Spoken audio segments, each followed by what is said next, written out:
దృష్టిలో మనం ఎలా ఉన్నామో కాదండి, దట్ డజంట్ కౌంట్. అసలు అది లెక్కలోకే రాదు. దేవుని దృష్టిలో ఎలా ఉన్నామో అది వస్తుంది లెక్కలోకి.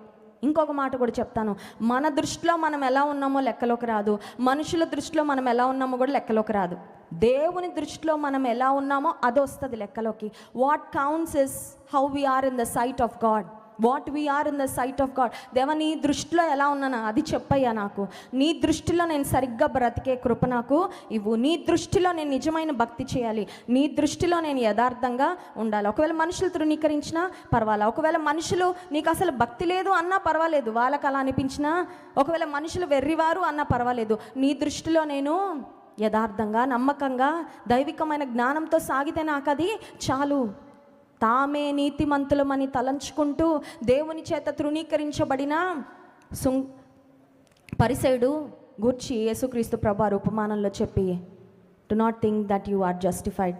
నీ దృష్టిలో నువ్వు నీతిమంతుడు అని అనుకుంటే నీతిమంతుడవు అయిపోవు. దేవుని దృష్టిలో నీతిమంతులుగా తీర్చబడడం చాలా చాలా ప్రాముఖ్యము. ఇప్పుడు దావీదు తన జీవితంలో మనం గమనించినట్లయితే, after he made a mistake, దేవుని దృష్టిలో ఎలా ఉన్నాడో అలా చూశాడండి తను తాను.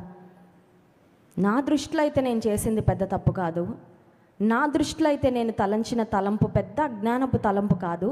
Of course it is a foolish decision, but it is not a very foolish decision. English బైబిల్లో మనం చూసినట్లయితే very foolish thing, I have done a very foolish thing అని రాసింది.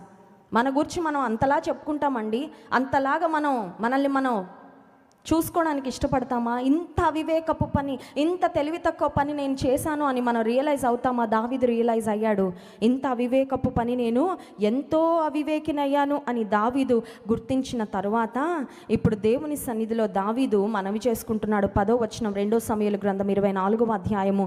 యెహోవా కరుణయుంచి నీ దాసుడనైన నా దోషమును పరిహరింపుమని యెహోవాతో మనవి చేయగా దేవుని సన్నిధిలో మొరపెట్టుకుంటున్నాడు. రియలైజ్ అయ్యానయ్యా, తప్పు తెలుసుకున్నానయ్యా, వెంటనే నీ దగ్గరికి. చాలాసార్లు దేవుని దృష్టిలో ఆయనకి ఇష్టం లేని చేసిన తర్వాత ఆ గిల్టీ కాన్షియన్స్తో we keep on going from one place to another. ఇల్లంతా తిరుగుతాం, మనసు బాగాలేదు, మనసు బాగాలేదు, మనసు బాగాలేదు. లేకపోతే ఎవరికో ఫోన్ చేసి మనసు అసలు బాగాలేదు, ఇలా చేశాను, మనసు అసలు బాగాలేదు, మనసు అసలు బాగాలేదు. మనసు అసలు బాగాలేకపోతే తప్పు చేశామని తెలుసుకుంటే ఏం చేయాలి? దావీదు చేసిందే చేయాలి. దావీదు దేవుని సన్నిధిలో మనవి చేసుకున్నాడంట, నీకు విరోధంగా అయ్యా నేను పాపం చేసింది కాబట్టి నీ దగ్గరే వచ్చి చెప్పుకుంటా. మనసు బాగాలేదని ఇల్లంతా తిరగడం కాదు, మనసు బాగాలేదని ఒక కామెడీ షో పెట్టుకొని చూడడం కాదు, మనసు బాగాలేదని ఒక బీచ్కి వెళ్ళి వచ్చేయడం కాదు, మనసు బాగాలేదని మనకి నచ్చిన వాళ్ళందరితో ఫోన్ చేసి చెప్పుకుంటే మనసు బాగుపడదు. దేవుని సన్నిధిలో వచ్చి మనవి చేసుకోవాలి.